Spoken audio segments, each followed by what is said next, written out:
Story time audio ബുക്സിലേക്ക് എല്ലാവർക്കും സ്വാഗതം. CV Nirmala എഴുതിയ മറുതീരം തേടി. രാവിലെ നയോമിക്ക് ഒരു പാൽക്കാപ്പി കിട്ടി, മിനുമോൾക്കും കിട്ടി. പ്രഭാത ഭക്ഷണത്തിന് സമയമായപ്പോൾ അവളുടെ മുറിയിലേക്ക് സുജിത ഒരു പ്ലേറ്റിൽ ഭക്ഷണം കൊണ്ടുവന്ന് കൊടുത്തു. 4 ദോശയും ചട്നിയും, ഒരു പ്ലാസ്റ്റിക് കവറിനുള്ളിൽ പാക്ക് ചെയ്ത സാമ്പാറും. തിരികെ പോകാൻ തുടങ്ങിയ സുജിതയോട് നയോമി ചോദിച്ചു, ഇതിവിടെ ഉണ്ടാക്കിയതാണോ, ഹോട്ടലിൽ നിന്ന് വാങ്ങിയതാണോ? സുജിത കൈമലർത്തി. ഇതെന്തിനാ റൂമിലോട്ട് കൊണ്ടുവന്നേ? നമുക്കെല്ലാവർക്കും കൂടി ഊണുമുറിയിലിരുന്ന് കഴിക്കരുതോ? തനിക്കതേപ്പറ്റി ഒന്നും അറിയില്ലെന്ന് സുജിത ആംഗ്യം കാട്ടി. തൻ്റെ ചോദ്യത്തിന് മറുപടി പറയാതിരിക്കാൻ വേണ്ടിയാണ് ഊമയായ സുജിതയെ തന്നെ അയച്ചതെന്ന് നയോമിക്ക് തോന്നി. അവൾ നേരെ അടുക്കളയിലേക്ക് ചെന്നു. സൗദാമിനിയമ്മ അവിടെ ഉണ്ടായിരുന്നു. ഇതെന്താ അമ്മ എനിക്ക് മാത്രം ബ്രേക്ക്ഫാസ്റ്റ് എടുത്തത്? ഇവിടെ വേറെ ആരും കഴിക്കുന്നില്ലേ? ഞങ്ങൾ പതിയെ കഴിച്ചോളാം. എനിക്ക് പതിയെ കഴിക്കാൻ അറിയാം. അതുകൊണ്ടല്ല, മോൾക്ക് കുറച്ച് നേരത്തെ തന്നേ ഉള്ളൂ. ബാക്കിയുള്ളവർക്ക് കഴിക്കാനുള്ളത് എവിടെ? അതിനെ ഉണ്ടാക്കണം. എനിക്ക് ഹോട്ടലിൽ നിന്ന് വാങ്ങിയ ഫുഡാണ് തന്നത് അല്ലേ? വൈകി പോയെങ്കിലോ എന്ന് വിചാരിച്ചിട്ടാ. ഒട്ടും വൈകിട്ടില്ല. വേഗം കുക്ക് ചെയ്തോ. എനിക്ക് അമ്മയുണ്ടാക്കിയ ഫുഡ് മതി. ഹോട്ടലിൽ നിന്ന് വാങ്ങിയത് വേണ്ട. സൗദാമിനിയമ്മ നിസ്സഹായിയായി നിന്നു. മോളെ, അത് ഇവിടെ ഭക്ഷണം ഉണ്ടാക്കണമെങ്കിൽ അതിനുള്ള സാധനങ്ങളൊന്നും ഇല്ല. ഇല്ലെങ്കിൽ കടയിൽ നിന്ന് വാങ്ങണം. ഉള്ള കാര്യം തുറന്നു പറയാലോ, പൈസ ഇല്ല എന്നുള്ളതാ സത്യം. അനിമോൻ്റെ കൂട്ടുകാരുടെ കാരുണ്യം കൊണ്ടാ ഓരോ ദിവസവും കഴിഞ്ഞു കൂടുന്നേ. പിന്നെ സുജിത വല്ല നൈറ്റിയോ ബ്ലൗസോ ഒക്കെ തയ്ച്ചു കൊടുക്കുന്ന പൈസയും. മാസം എത്രയായി അനിമോൻ ഈ കിടപ്പ് കിടക്കുന്നു? അവനല്ലേ ഉണ്ടായിരുന്നുള്ളൂ ജോലിയും ശമ്പളവും. ഇപ്പോൾ ഇവിടെ ബാക്കിയുള്ളവർക്ക് കഴിക്കാനൊന്നുമില്ലേ? സൗദാമിനിയമ്മ മിണ്ടാതെ നിന്നു. അവർക്ക് നാണക്കേട് തോന്നുന്നുണ്ടായിരുന്നു. ഇല്ലായ്മ രൂക്ഷമായിരുന്ന കാലത്തും ഇല്ല എന്ന് സമ്മതിച്ചു കൊടുത്തിട്ടില്ല. നയോമി ഏതാനും നിമിഷം കാത്തു നിന്നിട്ട് തിരികെ പോയി കൃഷ്ണമ്മയുടെ അടുത്ത് ചെന്ന് ചോദിച്ചു, ബ്രേക്ക്ഫാസ്റ്റിന് നമ്മൾ എന്ത് കഴിക്കും? നിനക്ക് ഇവിടുന്ന് ആഹാരം കിട്ടുമല്ലോ. ഞങ്ങൾ ഹോട്ടലിൽ നിന്ന് കഴിച്ചോളാം. നിങ്ങൾക്ക് ഇവിടുന്ന് കഴിച്ചാലെന്താ? ഇവിടെ എന്തെങ്കിലും വേണ്ടേ? രാവിലെ ചായ പോലും കിട്ടിയിട്ടില്ല. ഒന്നുമില്ലാത്രേ. ഹോട്ടലിൽ നിന്ന് കഴിക്കാൻ പൈസ കൊടുക്കണ്ടേ? ഉദയൻ പോയി വാങ്ങിച്ചുകൊണ്ട് വരും. മുത്തശ്ശിയ പൈസ ഇങ്ങ് തന്ന ഇവിടെ എല്ലാവർക്കും കഴിക്കാനുള്ള ഭക്ഷണം വാങ്ങിക്കൂടെ? എൻ്റെ കയ്യിലങ്ങനെ പൈസയൊന്നും ഇല്ല നയോമി. അത്യാവശ്യത്തിനേ ഉള്ളൂ. ഇവിടെ 5-6 പേര് ഭക്ഷണം കിട്ടാതെ വിശന്നിരിക്കുന്നു. ഭക്ഷണത്തേക്കാൾ വലിയ അത്യാവശ്യം എന്താ ഉള്ളത് വിശക്കുന്നവർക്ക്? വിശക്കണവർക്കെല്ലാം ഭക്ഷണം കൊടുക്കാൻ നമുക്ക് പറ്റുമോ? നമ്മളെ ആരെങ്കിലും ഏൽപ്പിച്ചിട്ടുണ്ടോ ആ ചുമതല? എല്ലാവർക്കും കൊടുക്കണ്ട, നമ്മുടെ കൂടെയുള്ളവർക്ക്. മുത്തശ്ശിയും ഉദയനങ്ങളും ഹോട്ടലിൽ നിന്ന് കഴിക്കാൻ വെച്ചിരിക്കുന്ന അത്രയും പൈസ മതി. കൃഷ്ണമ്മ തർക്കം നിർത്തി 100 രൂപ എടുത്ത് നയോമിക്ക് കൊടുത്തു. നയോമി അത് സൗദാമിനിക്ക് കൈമാറി. ഇവിടെ എല്ലാവർക്കും ഒരു നേരത്തെ ആഹാരത്തിന് ഇത് തികയോ? അവൾ ചോദിച്ചു. ഇതെവിടുന്നാ? സൗദാമിനിയമ്മ തിരക്കി. തികയോന്ന് പറ. ഇത് മതി. 1 കിലോ അരിയും ആട്ടയും അത്യാവശ്യം ഒരു കറിക്കൂട്ടും മതിയല്ലോ. എന്നാ വേഗം ആരെയെങ്കിലും വിട്ട് അതെല്ലാം വാങ്ങിപ്പിക്ക്. ഇവിടെ ആരും പട്ടിണി കിടക്കണ്ട. ആ പൈസ വാങ്ങുമ്പോൾ സൗദാമിനി അമ്മയുടെ കണ്ണ് നിറഞ്ഞു. അത് 100 രൂപയല്ല, 100,000 അവർക്ക് തോന്നി. ജഗജിത്ത് ആ പൈസയും കൊണ്ട് കടയിലേക്ക് ഓടി. സൗദാമിനിയമ്മ പറഞ്ഞയച്ച സാധനങ്ങൾ വാങ്ങിക്കൊണ്ടുവന്നു. 1 മണിക്കൂറിനുള്ളിൽ ഊണുമേശയിൽ ചപ്പാത്തിയും ഉരുളക്കിഴങ്ങ് കറിയും വന്നു. നയോമിയും ഉദയഭാനുവും കൃഷ്ണമ്മയും അടക്കം എല്ലാവരും ഒന്നിച്ചിരുന്ന് കഴിച്ചു. കഴിക്കുന്നതിനിടയിൽ നയോമി കൃഷ്ണമ്മയോട് ചോദിച്ചു, മുത്തശ്ശിയും അങ്കിളും എന്നും ഹോട്ടലിൽ നിന്നല്ലേ ഊണ് കഴിച്ചുകൊണ്ടിരുന്നേ? അതെ, ഉദയഭാനു സമ്മതിച്ചു. ഇന്നുച്ചയ്ക്കും ഹോട്ടലിൽ നിന്നല്ലേ? അതെ, ഞാൻ പോയി വാങ്ങിക്കൊണ്ടുവരും. എന്നിട്ട് നിങ്ങൾ 2 പേരും മാത്രം റൂമിലിരുന്ന് കഴിക്കും. അങ്ങനെയല്ലായിരുന്നോ? ഇന്നുച്ചയ്ക്ക് ചോറ് വാങ്ങാൻ പൈസയുണ്ടോ ഉദയ നിന്റെ കയ്യിൽ? കൃഷ്ണമ്മ ഇടയ്ക്ക് കയറി. എന്നിട്ട് ചെറുതായി കണ്ണടച്ച് കാണിച്ചു. എൻ്റെ കയ്യിലില്ല. അമ്മയുടെ കയ്യിലില്ലേ പൈസ? എൻ്റെ കയ്യിലുണ്ടായിരുന്നത് 100 രൂപയാ. അത് രാവിലെ തീർന്നു. കൃഷ്ണമ്മ അയാളോട് പറഞ്ഞു. അത് സാരമില്ല. മുത്തശ്ശിയുടെ കയ്യിൽ സ്വർണവളയുണ്ടല്ലോ, കാതിൽ കമ്മലുണ്ട്, കൈവിരലിൽ മോതിരം 2-3 ഉണ്ട്, കഴുത്തിൽ ചെയിനുണ്ട്. ഉദയനങ്ങളിലുമുണ്ട് കഴുത്തിലും വിരലിലും സ്വർണം. അതിലേതെങ്കിലും അഴിച്ച് പണയം വെക്കാൻ നമുക്ക്. നയോമി പറഞ്ഞത് കേട്ട് കൃഷ്ണമ്മ ഞെട്ടി. സ്വർണം പണയപ്പെടുത്തുകയോ, അതും ശത്രുസ്ഥാനത്ത് നിർത്തിയിരിക്കുന്നവരെ തീറ്റിപ്പോറ്റാൻ വേണ്ടി? ഇവൾക്ക് ഭ്രാന്താണോ? മുത്തശ്ശി വിഷമിക്കണ്ട, പണയം വെക്കാനാ ചോദിച്ചേ, ഞാനിത് തിരിച്ചെടുത്തു തരും. അതിന് ഇത് തനി സ്വർണമല്ലല്ലോ, 1 ഗ്രാമിന്റെ മുക്കുപണ്ടമല്ലേ? ആണോ? എങ്കിൽ എളുപ്പമായി. എനിക്കൊരു ബാങ്ക് മാനേജരെ പരിചയമുണ്ട്. ഇതെല്ലാം കൂടി വെച്ചിട്ട് കുറച്ച് പൈസ തരണമെന്ന് പറഞ്ഞാൽ അയാൾ തരും. ഇത് സ്വർണമാണോ എന്ന് ഉരച്ചു നോക്കാനൊന്നും നിൽക്കില്ല, എന്നെ വിശ്വാസ. എന്നിട്ട് വേണം നീ പറ്റിക്കാൻ നോക്കിയെന്ന് പറഞ്ഞ് പോലീസ് നിന്നെ അറസ്റ്റ് ചെയ്യാൻ. കൃഷ്ണമ്മ വിട്ടുകൊടുക്കാൻ തയ്യാറല്ല. പോലീസിനെയൊക്കെ എനിക്കറിയരുതോ? കുറച്ച് ദിവസമായിട്ട് അവരെൻ്റെ സ്ഥിരം വിസിറ്റേഴ്സ് അല്ലേ, അവർക്കെൻ്റെ അവസ്ഥ നന്നായിട്ട് അറിയാം. മുത്തശ്ശി അതൊന്നും കാര്യമാക്കണ്ട, ഞാൻ നോക്കിക്കൊള്ളാം. അതല്ലേ ഇങ്ങ് അഴിച്ചതാ. മുക്കുപണ്ടത്തിന് 1,00,000 രൂപ കിട്ടാനുള്ള വഴി ഞാൻ കാണിച്ചു തരാം. അതേന്ന് മുത്തശ്ശിക്ക് 10,000 തന്നേക്കാം. മുത്തശ്ശി അത് കൊടുത്ത് ഇതിനേക്കാൾ നല്ല സ്റ്റൈൽ ആൻഡ് 1 ഗ്രാം ഗോൾഡ് വാങ്ങിക്കാം. പുതുപുത്തൻ, അതല്ലേ നല്ലത്. ഇത് ഞാൻ ഇഷ്ടപ്പെട്ട് വാങ്ങിയതാ, ഇനി ഇതേ മോഡൽ കിട്ടണമെന്നില്ല. കൃഷ്ണമ്മ തർക്കിച്ചു. ഞാൻ ഏട്ടെന്ന് പറഞ്ഞില്ലേ, പിന്നെന്താ? കൃഷ്ണമ്മ കുരുക്കിലായി. അവർ തിരുത്തി പറഞ്ഞു, ഇതെല്ലാം 1 ഗ്രാം ഗോൾഡൊന്നുമല്ല. അല്ലേ? എനിക്ക് 1 ഗ്രാം ഗോൾഡ് മാത്രം മതി. ഒറിജിനൽ സ്വർണം മുത്തശ്ശിയുടെ കയ്യിലിരുന്നോട്ടെ. കൃഷ്ണമ്മ ഒരഭയത്തിനായി ഉദയഭാനുവിനെ നോക്കി. അമ്മയ്ക്ക് മനപ്രയാസമാണെങ്കിൽ എൻ്റെ ചെയിനും മോതിരം കൊടുത്തേക്കാം, ഉദയഭാനു പറഞ്ഞു. നിന്റേതും സ്വർണമല്ലല്ലോ അല്ലേ? ഉദയഭാനു ഒരു നിമിഷം സംശയിച്ചു. അല്ല അല്ലേ? എൻ്റെ അങ്കിളെ, ഇതെല്ലാം സ്വർണം തന്നെയാ. ഞാനല്ലേ വാങ്ങി തന്നത്. സ്വർണത്തീന്ന് പിടിവിടാതിരിക്കാൻ വേണ്ടി മുത്തശ്ശി ഓരോ ഉപായങ്ങൾ കണ്ടുപിടിക്കുന്നതല്ലേ 1 ഗ്രാം ഗോൾഡ് എന്നൊക്കെ. അതോടെ കൃഷ്ണമ്മ ഞെട്ടറ്റ് വീണു. ഉച്ചയ്ക്ക് ഊണിനുള്ള പൈസ തന്നേക്കാം. കൃഷ്ണമ്മ പേഴ്സ് എടുത്തുകൊണ്ടുവന്നു. അതിൽ നിന്ന് 200 രൂപയെടുത്ത് നയോമിയുടെ കയ്യിൽ കൊടുത്തു. എല്ലാം കൂടി എത്ര രൂപയുണ്ട് മുത്തശ്ശിയുടെ പേഴ്സിൽ? എന്തായാലും ഒരാഴ്ചയെങ്കിലും ഹോട്ടലിൽ നിന്ന് ഭക്ഷണം വാങ്ങാനുള്ളത് കാണുമല്ലോ. അത്രയൊന്നും ഇല്ല. ആ, കൃഷ്ണമ്മ തല വെട്ടിച്ചു. ഞാനൊന്ന് നോക്കട്ടെ. കൃഷ്ണമ്മയ്ക്ക് തടയാൻ കഴിയുന്നതിന് മുമ്പേ നയോമി പേഴ്സ് പിടിച്ചെടുത്ത് അത് തുറന്നു നോക്കി. 500ൻ്റെയും 100ൻ്റെയും മാത്രമല്ല, 2000ൻ്റെ നോട്ടുകളും അതിൽ അടുക്കി വെച്ചിട്ടുണ്ടായിരുന്നു. ഇതൊരു ഖജനാവാണല്ലോ മുത്തശ്ശി, എന്നിട്ടാണോ ഇല്ലാന്ന് പറഞ്ഞത്? നയോമി ആ നോട്ടുകളിൽ നിന്ന് ഒന്നുപോലും എടുക്കാതെ പേഴ്സ് തിരികെ കൊടുത്തു. വെച്ചോണ്ട് ഇല്ലാന്ന് പറഞ്ഞ ഉള്ളതും കൂടി ഇല്ലാതായി പോകുമെന്ന അവൾ മുന്നറിയിപ്പ് നൽകി.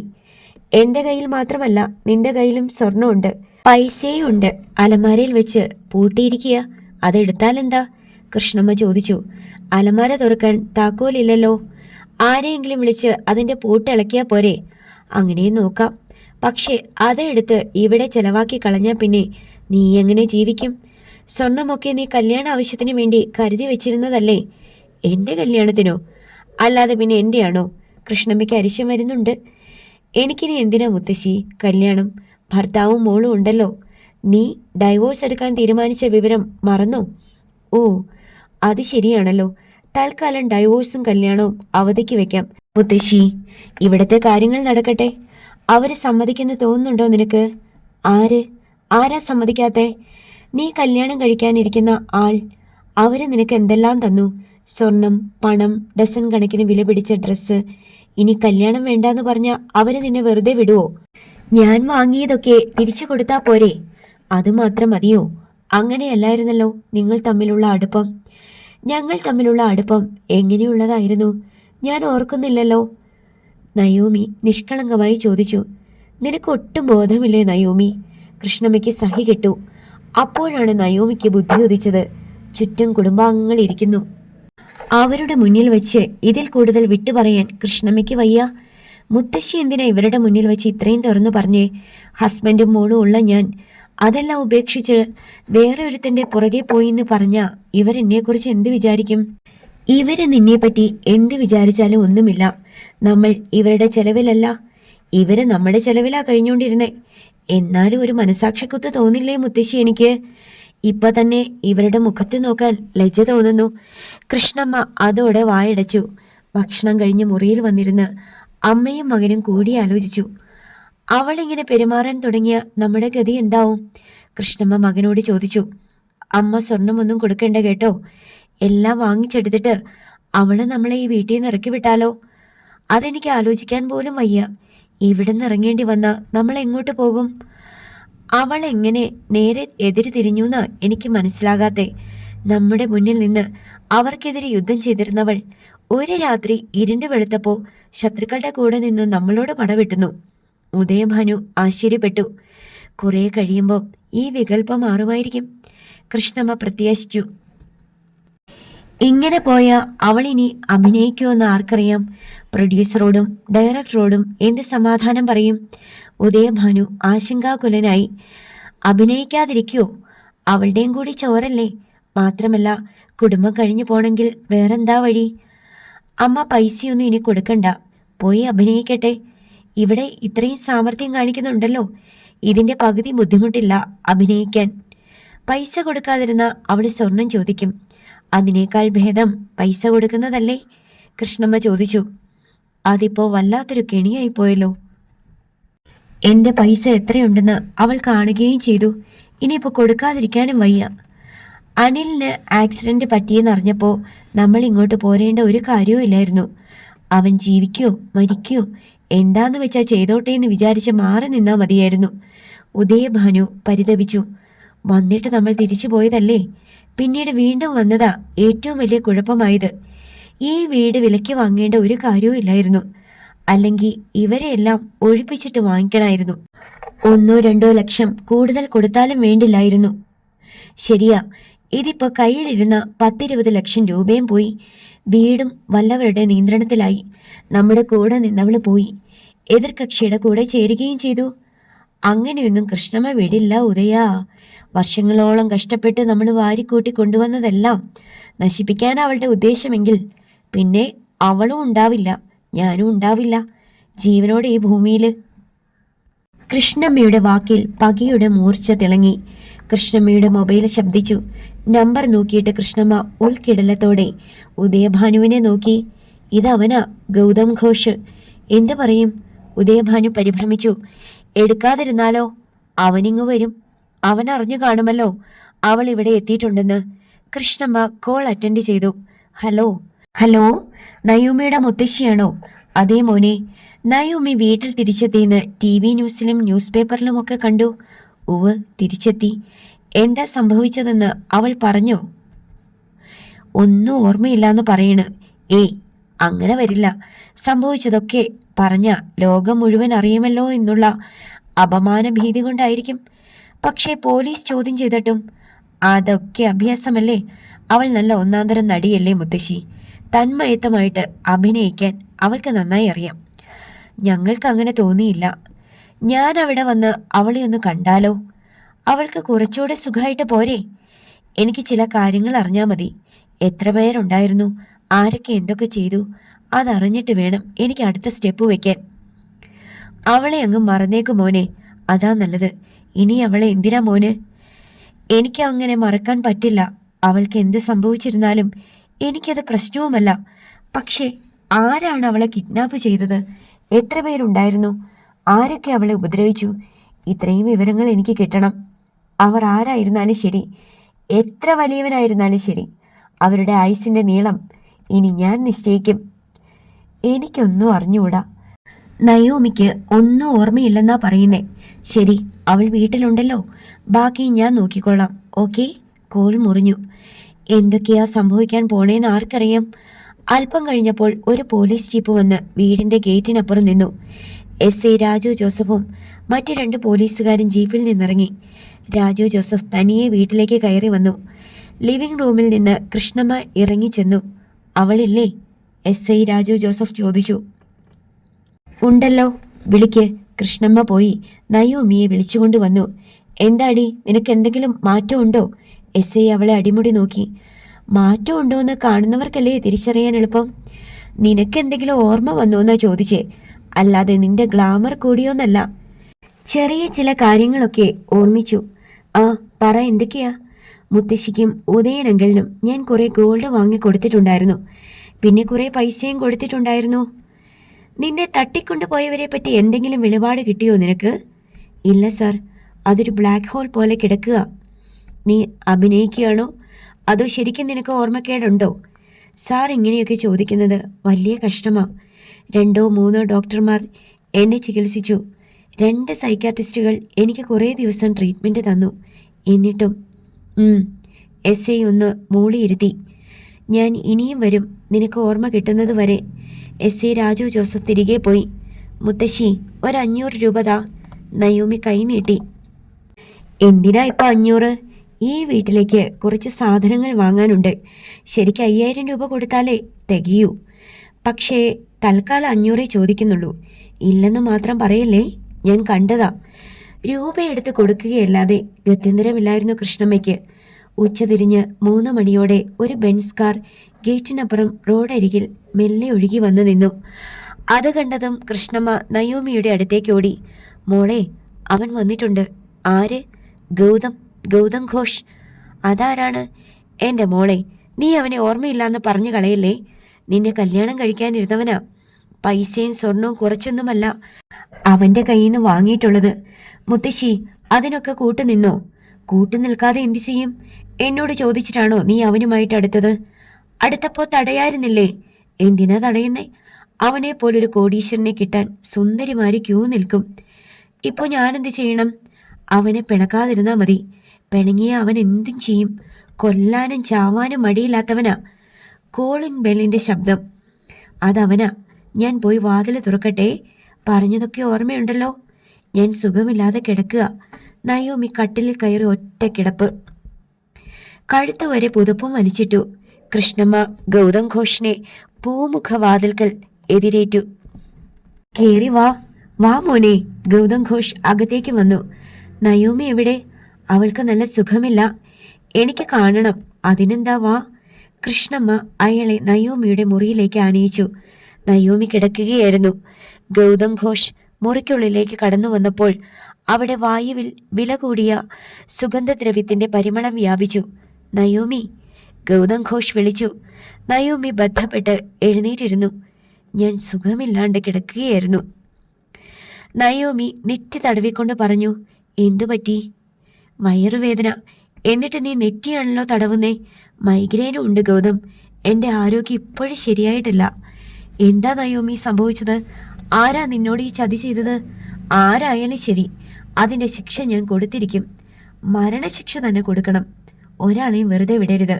നയോമി പറയുന്നത് കേട്ട് വാതിൽക്കൽ നിന്ന കൃഷ്ണമ്മ ഞെട്ടിപ്പോയി. ആരൊക്കെ അവര്? എത്ര പേരുണ്ടായിരുന്നു? എണ്ണ എനിക്ക് ഓർമ്മയില്ല. ഗ്യാങ് റേപ്പാ നടന്നത്. എല്ലാ ദിവസവും പുതിയ ആളുകൾ വരും. രാത്രിയെന്നോ പകലെന്നോ ഇല്ല. ഓരോ ദിവസവും 15-ൽ കുറയാതെ ആളുകൾ വന്നിട്ടുണ്ടാവും. ഗൗതം ഘോഷ് തല മരവിച്ച പോലെ ഇരിക്കുകയാണ്. എന്നെ അവർ വിൽക്കുകയായിരുന്നു പച്ചയ്ക്ക്. 15 ദിവസത്തിനിടയിൽ ഒരു 150-200 പേർ എന്നെ പീഡിപ്പിച്ചിട്ടുണ്ടായിരിക്കും. 1-ൽ കൂടുതൽ തവണ വന്നുപോയവരുമുണ്ട്. കൃഷ്ണമ്മ താടിക്ക് കൈയൂന്നി പകച്ചു നിന്നു. എന്നിട്ട് ഇതുവരെ ഇവൾ തന്നോടോ പോലീസിനോടോ ഇതൊന്നും പറഞ്ഞില്ലല്ലോ. നിനക്ക് രക്ഷപ്പെടാൻ ഒരു മാർഗവും ഇല്ലായിരുന്നോ? ഗൗതം ഘോഷ് മനസ്സിടിഞ്ഞു ചോദിച്ചു. രക്ഷപ്പെടാൻ ഒരവസരം കിട്ടിയപ്പോൾ ഞാൻ രക്ഷപ്പെട്ടല്ലോ. നിനക്ക് എതിർക്കാനൊന്നും കഴിഞ്ഞില്ലേ? എങ്ങനെ എതിർക്കാൻ? എപ്പോഴും 4-5 പേരുണ്ട് ചുറ്റിനും. എനിക്ക് കഴിക്കാൻ തന്നിരുന്ന ഭക്ഷണത്തിലും ജ്യൂസിലുമൊക്കെ അവരെന്തോ മയക്കുമരുന്ന് മിക്സ് ചെയ്തിട്ടുണ്ടായിരുന്നു. ഞാനെപ്പോഴും മദ്യപിച്ച് ലക്കില്ലാതായ പോലെ കുഴഞ്ഞു കിടക്കും. പൂച്ച പാതിച്ചത്തെ എലിയെ തട്ടി കളിക്കുന്ന പോലെ അവരെന്നെ. നയോമി അർദ്ധോക്തിയിൽ നിർത്തി. ഭക്ഷണമൊക്കെ കൃത്യമായിട്ട് തരുമായിരുന്നോ? തരും. നല്ല ഫുഡാ തന്നുകൊണ്ടിരുന്നേ. പിന്നെ മുന്തിരി, ആപ്പിൾ, മാതള നാരങ്ങ ജ്യൂസൊക്കെ തരും. ദിവസം 3 തവണയെങ്കിലും കുളിപ്പിക്കും. എന്നെ നോക്കാൻ ഒരു തമിഴ് സ്ത്രീ ഉണ്ടായിരുന്നെന്നാ എൻ്റെ ഓർമ്മ. എവിടെയാ നിന്നെ അടച്ചിട്ടിരുന്നേ? മംഗലപുരത്താണെന്ന് തോന്നുന്നു. ഏതോ ഒരു ഫാം ഹൗസ്. ഇറച്ചിയും മീനും പൊരിയുന്ന മണം മിക്കപ്പോഴും വരും. പിന്നെ മദ്യത്തിൻ്റെ നാറ്റവും. ആരാ നിന്നെ തട്ടിക്കൊണ്ടുപോയത്? അവരെ നിനക്ക് തിരിച്ചറിയാൻ കഴിയുമോ? കണ്ടാൽ തിരിച്ചറിയാം. ആരാ തട്ടിക്കൊണ്ടു പോയതെന്ന് ഓർമ്മയില്ല. കാറിൽ കയറിയപ്പോഴേ ക്ലോറോഫോം മണപ്പിച്ച് എൻ്റെ ബോധം കെടുത്തി. പിന്നെ ഒന്നും ഓർമ്മയില്ല. എല്ലാം നിഴല് പോലെ മാത്രം. ഇതൊക്കെ നീ പോലീസിനോട് പറഞ്ഞിട്ടുണ്ടോ? ഇല്ല. നമുക്ക് അപമാനമല്ലേ. ഗൗതമിനോട് മാത്രമേ പറഞ്ഞിട്ടുള്ളൂ. മുത്തശ്ശിക്ക് പോലും ഒന്നും അറിയില്ല. ഗൗതം ഘോഷ് അവളുടെ കിടപ്പ് നോക്കി കസേരയിലിരുന്നു. എന്നെ ഉപേക്ഷിച്ചേക്ക് ഗൗതം, അതാ നല്ലത്. ഇനി എന്നെ എന്തിനാ ഗൗതമിന്? എന്നെ എന്തിനു കൊള്ളാം? ഗൗതം ഘോഷ് എൻ്റെ തല ചികഞ്ഞു. 200ഓളം പേർ കാമവേറി തീർത്ത ശരീരമാണോ ഇത്? ഇതിന് നിനക്ക് ആവശ്യമുണ്ടോ? എന്തായാലും നീ സമാധാനമായി കിടക്ക്. നിന്റെ ആരോഗ്യം നന്നാവട്ടെ. അത് കഴിഞ്ഞ് ഞാൻ വരാം. ഇനി വരണ്ട. എൻ്റെ ജീവിതം തീർന്നു ഗൗതം. അങ്ങനെയൊന്നും വിചാരിക്കണ്ട. നിനക്ക് സുഖമാകട്ടെ. ഗൗതം ഘോഷ് എഴുന്നേറ്റു. നിനക്ക് പൈസ വല്ലതും വേണോ? ഞാൻ ഒരുപാട് കടപ്പെട്ടിരിക്കുന്നല്ലോ. സാരമില്ല, ഇത് വച്ചോ.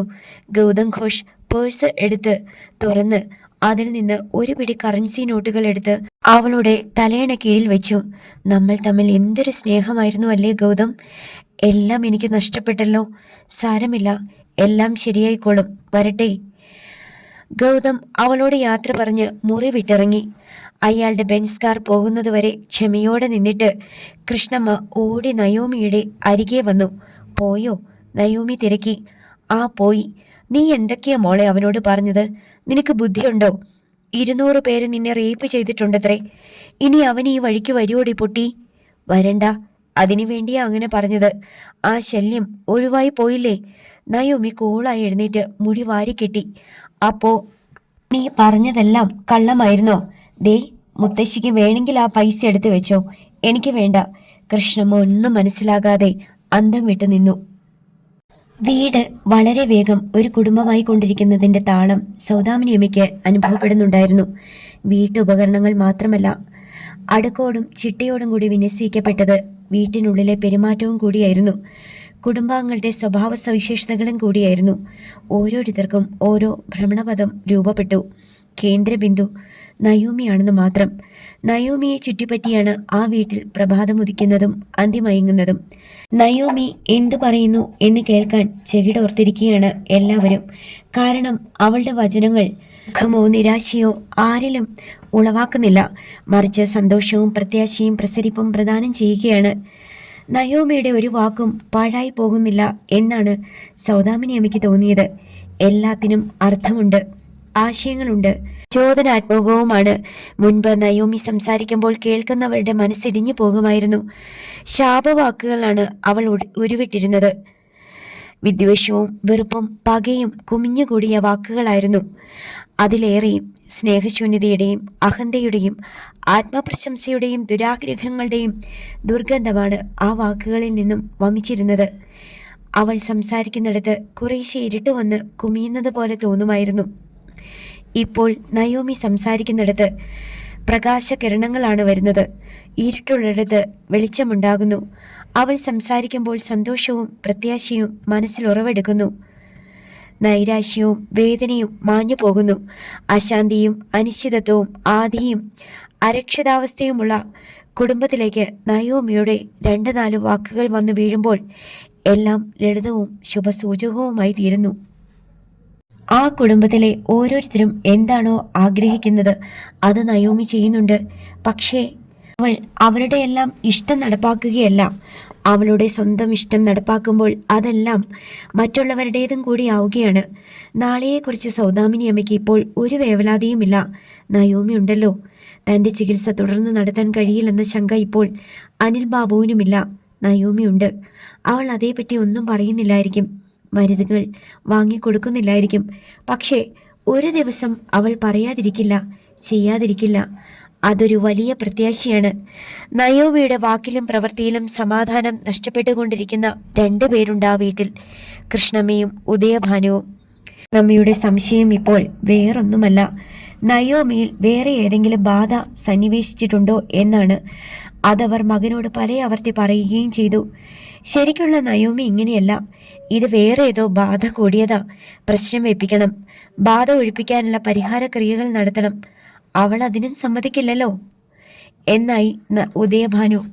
എങ്ങനെയെങ്കിലും അത് നടത്തണം, ഇല്ലെങ്കിൽ അവളെ നമുക്ക് നഷ്ടപ്പെട്ടു പോകും. ഇനി ഒരിക്കലും തിരിച്ചു കിട്ടിയെന്ന് വരില്ല. നീയൊന്ന് ആലോചിച്ചു നോക്കിക്കേ. ജീവിതത്തിൽ ഇന്നേ വരെ നയോമി ഇങ്ങനെയൊക്കെ ചിന്തിക്കുകയോ പറയുകയോ പ്രവർത്തിക്കുകയോ ചെയ്തിട്ടുണ്ടോ? വേറെ ഏതോ ചണ്ടാളത്തിയുടെ ദുഷ്ടാത്മാവ് കയറിക്കൂടിയതാ. ഇതൊക്കെ ഇന്നത്തെ കാലത്ത് ആര് വിശ്വസിക്കും അമ്മേ? വിശ്വസിക്കുന്നില്ല. എവിടെല്ലാം ഇപ്പോഴും മന്ത്രതന്ത്രങ്ങളും പൂജയും ഹോമവും ഉച്ചാടനവും ഒക്കെ നടക്കുന്നു. മൃഗബലി നടത്തുന്ന കോവിലുകൾ പോലും ഉണ്ട്. മനുഷ്യക്കുരുതി പോലും നടക്കുന്നുണ്ട്. നീ പത്രത്തിൽ വായിച്ചിട്ടില്ലേ? ഇവിടെ അതൊന്നും നടക്കുന്ന ലക്ഷണമില്ല. ഉദയഭാനു പിറുപിറുത്തു. എൻ്റെ പേഴ്സ് ഓരോ ദിവസവും ചോർന്നുകൊണ്ടിരിക്കുക. അതിൽ പൈസ തീരുമ്പോൾ അവൾ സ്വർണത്തിൽ കയറി പിടിക്കും. അതിനു മുമ്പ് സ്ഥലം വിട്ടാലോ? ഉദയഭാനു ചോദിച്ചു. എന്നിട്ട് എവിടെ പോയി ജീവിക്കും? നമ്മളൊരു വാടക വീട് എടുത്തിട്ടില്ലേ, അവിടെ പോകണം. വാടക കൊടുക്കണ്ടേ? ഭക്ഷണത്തിനുള്ള പണം ഉണ്ടാക്കണ്ടേ? നമുക്ക് രണ്ടുപേർക്കും ജോലിയുമില്ല. എത്ര നാൾ അതങ്ങനെ പോകും? ഉദയഭാനുവിനും അതേക്കുറിച്ച് നിശ്ചയമില്ല. അയാൾ ജോലിയെടുത്ത് ജീവിച്ചിട്ടില്ല. അമ്മയുടെ തണലിൽ യൗവനം വരെ, പിന്നീട് കുറേ കാലം സഹോദരിയുടെ തണലിൽ. ഇപ്പോൾ സഹോദരിയുടെ മകളാണ് കറവപ്പശു. എൻ്റെ വിഷമം അതൊന്നുമല്ല ഭാനു, കൃഷ്ണമ്മ പറഞ്ഞു. അവളിനി അഭിനയം വേണ്ടെന്ന് വെക്കുമോന്നാ? എവിടെ എത്തേണ്ടവളാ? മലയാള സിനിമ മാത്രമല്ല, തമിഴും ഹിന്ദിയും ഒക്കെ അടക്കി വാഴേണ്ടവളല്ലേ? അതിനുള്ള കഴിവുണ്ട്. എന്തുമാത്രം കഷ്ടപ്പെട്ട അവളെ ഓരോന്നും പഠിപ്പിച്ച് ഇവിടം വരെ എത്തിച്ചത്. നാളെ കോടിക്കണക്കിന് രൂപ സിനിമയിൽ നിന്ന് വാരിയെടുക്കേണ്ട പെണ്ണ്. എന്ത് കഷ്ടമാണ്. കുറെ കഴിയുമ്പം ശരിയായിക്കോളൂ അമ്മേ. ഇവിടുള്ളവരുടെ തനി നിറം അവൾ അറിയൂലോ. ഇനി എന്താ അറിയാനിരിക്കുന്നു? ഇവിടുള്ളവരുടെ തനി നിറം ഇതൊക്കെ തന്നെ. അവളെ പിഴിഞ്ഞ് ആ ചോരയും നീരും കൂടി കുടിച്ച് ജീവിക്കുക. അതിനും പൈസ കണ്ടെത്തണമെങ്കിൽ അഭിനയിക്കാൻ പോകണ്ടേ?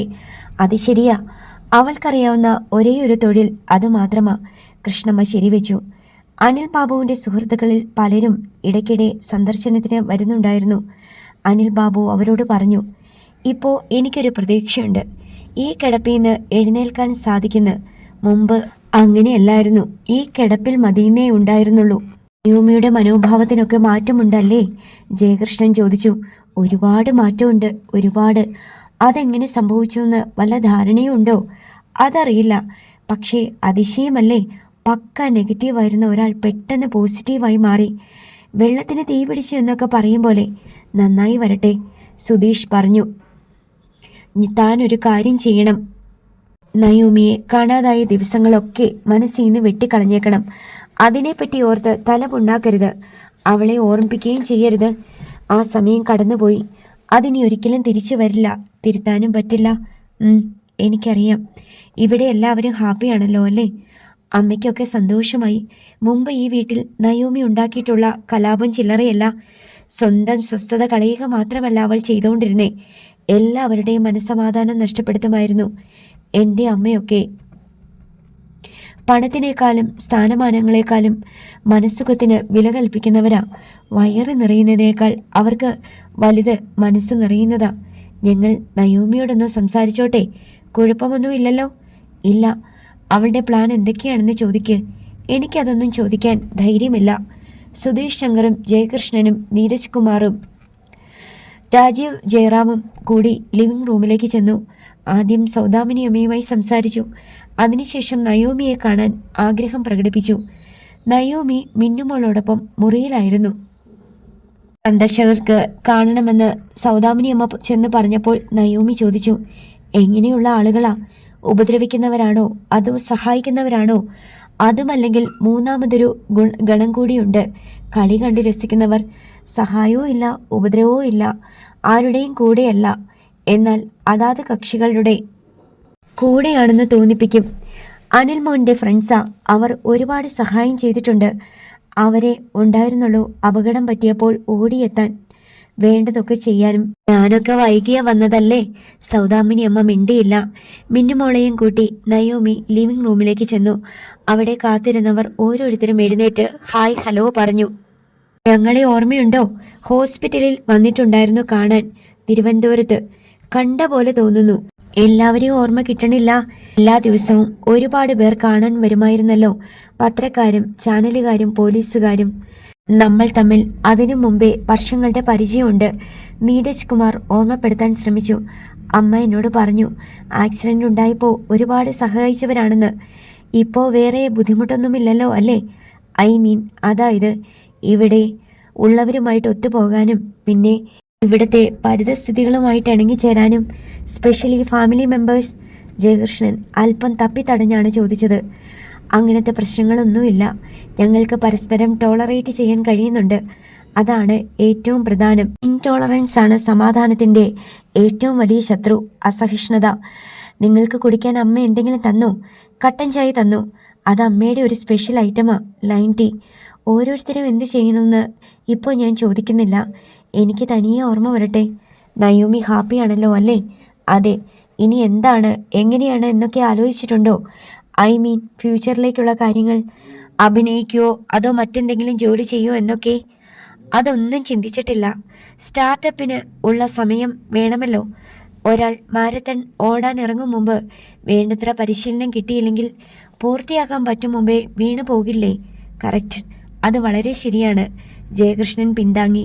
ഞങ്ങളുടെ എല്ലാ സഹായവും നയോമിക്കുണ്ടാകും. വേറൊന്നും പറയാനില്ല. എല്ലാവരും ഉണ്ടല്ലോ എന്നുള്ളതാ എൻ്റെയും ധൈര്യം, നയോമി പറഞ്ഞു. എന്നാൽ ഞങ്ങൾ ഇറങ്ങട്ടെ. ശരി. 4 സംഘം സൗദാമിനി അമ്മയോടും അനിൽ ബാബുവിനോടും യാത്ര പറഞ്ഞ് അപ്പോൾ തന്നെ ഇറങ്ങി. അവർ പോയി ഏതാണ്ട് അരമണിക്കൂർ കഴിഞ്ഞപ്പോൾ മറ്റൊരു സന്ദർശക സംഘം എത്തി. നയോമി അഭിനയിച്ച സിനിമയുടെ നിർമ്മാതാവും സംവിധായകനും ക്യാമറാമാനുമായിരുന്നു പ്രധാനമായും സംഘത്തിലുണ്ടായിരുന്നത്. അടുത്ത ഭാഗം നാളെ.